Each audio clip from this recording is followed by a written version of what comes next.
એક આઈડી થી 2 દર્દીના ઓપરેશન કરી સરકાર પાસેથી રૂપિયા પડાવ્યા. આવું ચાલતું લાગે છે બધી. ભૂલા તાતા તે ધલે આય આય લાલા આય આય. તું આય તો ભૂરો પડ્યો લાલા. હાંજે તું હાઉ નો દેતાલો તંબલાતો તો તાતા.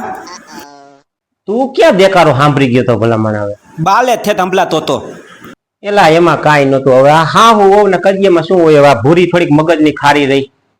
હવે એમાં વાંક માત બાનો જ છે. હવે એલા ભલામણ હવે આ નવી નવી વહુ આવી હોય હા રે તો આપણે થોડું ઘણું શીખડાવવું જોઈએ કે ન શીખડાવવું જોઈએ? તો આ શીખડાવે બીખડાવે બા કાંઈ નહીં. અને બા ગાંઠ ને કોદા કાઢીને રોજ બેઠા હોય. જો ભૂરીને એમ તો રોટલી હારી આવડેલા હે. રોટલી કરે તારા દોલ દોલ થાય ને દોલ દોલ. ના ગોળ નો થાય, ગોળ નો થાય. ભારતના નકશા જેવી રોટલી થાય પણ હારી થાય. હા પણ હવે તોય બાન નો ગમે યાર. બાને મેં કેટલી વખત કીધું તમે બા હવે કોદા કાઢોમાં ટક ટક ટક ટક કરોમાં. આ નવી નવી પૈણીને આવી છે, તમારા ગાંઠની ધ્યાન રાખવાની હોય તો બા નાનું નાનું કાઢીને બેઠા છે. હવે તો ભૂરી ફ્રીજ માંથી દૂધ લઈને અને ચા કર્યો તો ખાંડ નાખ્યો, ભૂકી નાખી તો ચા ફાટી ગયો. તો ભૂરીને ખબર નહોતી કે ઈ સાઈઝ છે તો સાઈઝ નો ચા બનાવ્યો. પણ ભૂરીને ખબર ન હોય તો શું કરે? પણ બાન ટક ટક કરવાનું કેવું બાનો જ વાંક છે બધો. લે હવે આપણે લાલા શું કરવું? હવે જો આપણે ભૂરી બાજુ હું બોલું તો બા એમ કે તું વહુ ગેલો થઈ ગયો છો, અને બા બાજુ બોલું તો ભૂરી એમ કે તમે માવડિયા છો. તો હવે મારે શું કરવું લાલા તું કેજી? ભૂરી નું કઈ વાંક જ ન હોય. એલા તમે સમજતા કા નથી? બાનો બધો વાંક હોય બાનો. હવે જો ભૂરી હવાનમાં પોરમાં ઉઠે ને વેલી ઉઠી જાય. મારા તાતી એટલા બધા વેલા ઉઠી જાય છે તાતા. એ ભલે ને 8 વાગે ઉઠે એ વેલું જ કહેવાય. હવે એના માવતર ની ઘરે 12 વાગે ઉઠતી તો અહીંયા 8 વાગે ઉઠે છે તો ઘણો સુધારો થઈ ગયો કહેવાય. એમ હું કહું છું, ઘણો સુધારો થઈ ગયો કહેવાય. એને માવતર ની ઘરે તો એ 12 વાગે બપોરે ઉઠતી તો અહીંયા આપણે 8 વાગે ઉઠે છે તો આ સુધારો થઈ ગયો કહેવાય. એમ આ લગ્ન થઈ ગયા પછી આટલો સુધારો થયો કહેવાય. પછી આપણે થોડુંક સમજવું જોઈએ ને. આ બાન જ બધું વાંકે. બા એમ કે તું 5 વાગે ઉઠતી જા અને આ હંજવારી પોતા બધું હવારમાં કરતી જા, અને ભૂરાને કામે જવું હોય નોકરીએ તો ટિફિન બિફિન કરી દેતી જા. તો બાઈ એકદમ લગ્ન થઈ ગયા ભેગું બધું કામ મૂકી દીધું. બાકી કામ મુકાય નહીં ને. એમ અત્યાર સુધી બા મને ટિફિન કરી દેતા તો પછી અત્યારે પછી બા થોડાક દી કરી દે તો પણ બાનું શું જાય? તો બા એમ કે ના હવે ભૂરીને જ કરવાનું. પણ ભૂરીને હજી ઓલી ટેવ છે 12 વાગે ઉઠવાની, તો સુધરતા વાર તો લાગે. આવું બધું છે. હવે બા કે તને મોકરી લાપસી બનાવતા નથી આવડતું, તો હવે ભૂરીને લાપસી બનાવવા દીધું. તો લાપસીમાં એને હુખડી બનાવી નાખી. હવે એને તો હુખડી ઓટોમેટિક બની ગઈ. એમ તાતીને હુથલી બનાવતા આવડતી હતી તાતા? શું હુખડી આવડતી હતી? એટલે એને હુખડી નહોતી આવડતી, ઓટોમેટિક બની ગઈ. ઓટોમેટિક બનાવવા ગઈ ઓલી મોકરી લાપસી તો એને કોણ જાણે શું કર્યું ભગવાન જાણે. તો હુખડી બની ગઈ. તો પછી બા એ ખાઈ ન લેવાય હુખડી ભલામણ. તો બા ટક ટક ટક ટક ટક ટક કર્યા જ રાખે. આપણને એમ થાય કે હવે આ બાએ શું ધારી કઈ ખબર નથી પડતી. બધું બાનો જ વાંક હોય. એ બિચારી હવે નવ પરિણેતર છે હવે, અને હજી માવતરના ઘરેથી આ બધું મૂકીને કણે એલા કાકા આપણા હાટું થઈને કેટલું બધું અહીંયા મૂકીને આવે. તો પછી આપણે થોડીક ધ્યાન દેવાય કે ન દેવાય લાલા? હવે બા બધું જો ને હવે માથે લઈને ફરે શું કરવાનું? હું તો બા બાજુ ન બોલી શકું અને નો આ બાજુ ભૂરી બાજુ બોલી શકું. અને ભૂરી એમ કે તમે બાને કઈ કહેતા નથી, તો મારે બાને શું કેવું? હવે બાએ એકદમ બધું કામ મૂકી દીધું. નકર બા ટિફિન કરી દેતા. એમને બાને મોકરી લાપસી ખાઈને જવું છે ક્યાં? કોઈ દી મેં તો આમ એમને મેં તો ક્યાંય સાંભળ્યું નથી બાને મોકરી લાપસી ખાધી છે. તો આને આ શું હુઈ જોઈ છે ભૂરીને કે તું મોકરી લાપસી બનાય? હવે ભૂરીને કોઈ દી એને મને કાંઈ એને કોઈ દી શીરો બનાવતા નથી આવડતું તો મોકરી લાપસી ક્યાંથી આવે? 12 વાગે ઉઠતા હોય અહીંયા શું કરી દેતા હોય આપણને?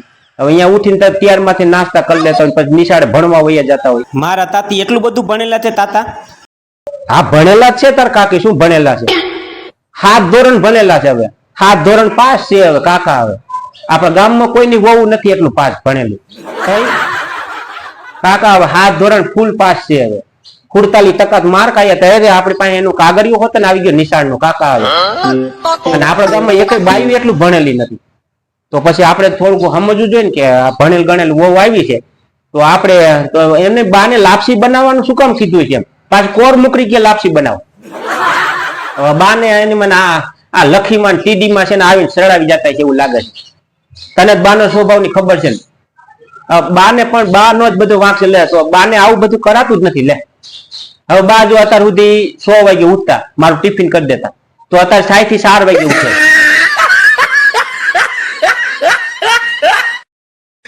અને ઉઠીને તરત ઓલા ભૂરીને ખોદાય કરે. ભૂરી આમ કમર ખખડાવે ભૂરી ભૂરી. ભૂરી તો ઉઠતી હોય તો ઉઠે ને કે ભૂરો ઉઠે. આપણને ખબર છે કે એને માવતર ને 12 વાગ્યા સુધી ભૂતી રહેતી માન થોડી હવે ટેવ સુધરતી જાય છે એકદમ તો ન સુધરે ને. હવે એક તો આપણું માન મારું થયું છે ભલા માણા. હવે બા અત્યારે આવું રોન કાઢીને બે હાલતા શું કરવાનું? આ તો તને કોને કીધું આ હા બે માથાકૂટ કરે છે? તમારો દેતાલો છે બાયણે સંભળાતો તો તાતા. ઠીક બાયણે સંભળાતું હતું. હવે તારે કાકા હવે તું એની મને બીજાને લપ માંથી લાલીએ નવરો નથી થતો. તારે પંચાયત જ ખૂટી ને મને અહીંયા હું ભીતે કાન દઈને સાંભળતો હતો. તારા ઘરમાં આવું નથી હાલતું. ઠીક હા તું તો વાંઢો છો કા હજી કાકા. હવે તારું ગોઠવીને ના ગોઠવ તને રેવા દે ને ભાઈ કાંઈ નથી કરવું. એ કુંવારા હારા એ આ જો ને તું એલા કાકા હવે એકઈ બાજુ ન બોલી શકે. એલા વહુ બાજુ બોલી તો કઈ છે વહુ ખેલો છે મા બાજુ બોલી તો કઈ માવડીઓ છે. એને મને આમાં ને આમાં ક્યારેક તો હું ટિફિન લઈને કામે ગયો હોય તો એને મને વિચાર વાયુ થઈ જાય છે કે હવે મારે શું કરવું એમ. ત્યાં શું કરતા છે બા વહુ બે શું કરતા છે. અને વાંહીથી એવા આનંદમાં હોય ને અને હું ઘરે આવું ને તો એકાબીજા ટકટકિયા ચાલુ જ થઈ જાય. આ કેમ જાણે આપણી પથ્થર ખાંડવા હાટું ધ્યાનમાં બે વાંક તો બાનો જ છે લે. બાને પણ અત્યાર સુધી કોઈ દી ટક મેં સાંભળ્યું નથી. એલા એ કોઈ દી ટક નહીં ઊંચા અવાજ બાને બોલતા નથી સાંભળ્યા. કોઈ દી લાપસી ફૂકડી શું કહેવાય બનાવતા એ રેગ્યુલર અમારે હાલતું. તો આ ભૂરી આવ્યા પછી નવું સીંધે જ જાય આવું બધું. અને ઓલા ઘરેણા થેલી ટીવી પાસે રાખી દીધી બાઈએ. તાર કાકી ભૂરીએ લઈને થેલી કબાટમાં મૂકી દીધી. તો આખો દી ગોટે છેડ્યા કે ઘરેણા થેલી સોરે કે ઘરે અરે કાકા ગામ આખું ગાંડું કર્યું. હવે અહીંયા એની માને જે લખીમાન ટીડીમાન હું તો કામેથી બપોરે આવ્યો ને કારણ કે રવિવાર હતો તે દી તો બપોર સુધી આપણે નોકરી ચાલુ હોય એટલે બપોરે કામેથી આવ્યો ને ત્યાં તો આઈ કણે માણા માય નહીં. ઓલી તારી કાકી કહે છે ઓકે બા અહીં વસારે ટીવી પાસે પડી હતી ને ઘરેણા થેલી તો આઈ કણે આવતા જતા કે હું નવી આવી છું તો હાલતા ને ચાલતા કોઈ રૂમાલ લેવા આવે ને કોઈ હોપારી લેવા આવે. આપણા મેલા એવો રિવાજ શું છે કોણ જાણે ખબર ન પડે. નવી બાઈ પડીને આવે તેની પાસે રૂમાલ લેવા જાય. હવે કેમ જાણે ઓલી દર્જન એક રૂમાલ લઈને આવી હોય. હવે એમ નહીં લાલા તું એક દી શું કઈ હોપારી લેવા આવ્યો હતો ને તારે હોપારીને શું કરવી છે એની માંદે ચાલે. તારી બા તો કે હોપારી લેવા જવાય નવી વહુ હોય કાકા આવે હોપાર આવે અહીંયા એ લઈને આવી હોય. આ તો ઠીક વળી મને ભૂરીએ કીધું કે હોપારી 500 ગ્રામ લેતા આવજો વળી બજારમાંથી હોપારી લઈ આવ્યો કાકા આવે. એ તમારે હોપારીને શું કરવી છે ઈ ઘરે હળતી છે કાકા આવે. આવા રિવાજ કાઢી નાખવાના હોય ભલામણ. હવે તમે હવે મંડાણા છો હવે હોપારી લેવા કાકા બાપાની દીકરી રૂમાલ લેવા આવે ને હવે રૂમાલ લઈને ક્યાં જવું. હવે આને તો દર્જન એક રૂમાલ લેવાના ને. હવે રૂમાલ કરિયાવરમાં નહોતી લઈને આવી. હવે મેં અહીંયા આવીને વળી હું 2 માણા રોટલો ખાવા ગયા ને રાજકોટ તો રાજકોટ થી વળી દર્જન એક રૂમાલ લઈએ. અમારે તો એની માને આ બધું ખર્ચા માટે ખર્ચા ને એક તો લગ્નના ખર્ચા પાછી હોપારી લીધી 500 ગ્રામ દર્જન એક રૂમાલ લીધા. હવે કાકા નો લેવા આવો તો નો હાલે. હવે એ બધા રૂમાલ લેવા હોપારી લેવા આવતા હતા. તાર કાકી ને એમ થયું ઘરેણા થેલી બા ભાઈને ભૂલી ગયા છે એટલે કબાટમાં મૂકી દઉં. તો ભૂરી કહે છે કે મેં કબાટમાં મૂકી છે તો બા ખારા થયા મારી ઘરેણા થેલી ખોવાઈ ગઈ. ઓલી ભૂરી કહે છે કે બા મેં મૂકી છે તોય કે ના આખું ગામ ભેગું કર્યું લે. એટલે બા ને ટક કરવાની બહુ ટેવ પડી ગઈ છે. અને કોદા કાઢ્યા જ રાખે શું કરવાનું આપણે. એટલે વાંક તો બધું છે ને બા નો જ છે. તું કઈક બાને ગઈઢા બાને તું સમજાય અને આવી રીતે ન હોય. નવી વહુ પડીને આવી રોટલી ન આવડે ગોળ કરતા તો ભલે ભારતના નકશા જેવી કરે અને લાપસી બનાવતા ન આવડે તો ભલે ને ભૂખડી બનાવે ભલે મને એમાં ટક ન કરવાનું હોય. હવે નવી પડીને આવી હોય ભલે ને 100 વાગે ન ઉઠે તો 8 વાગે ઉઠે શું ફેર પડે. હવે એને માવતર ની 12 વાગે ઉઠતી હતી તો તે થોડીક સુધરી 8 વાગે ઉઠે છે. એમાં કમાર ખખડાય હવે મારી નીંદરે વગર નાખે. બા ને પણ અત્યાર સુધી બા 100 વાગે ઉઠતા હવે 4 વાગે ઉઠવા માંડ્યા. એવું કમાડ ખખડાવે ને ભલા મને નીંદર ઉડી જાય.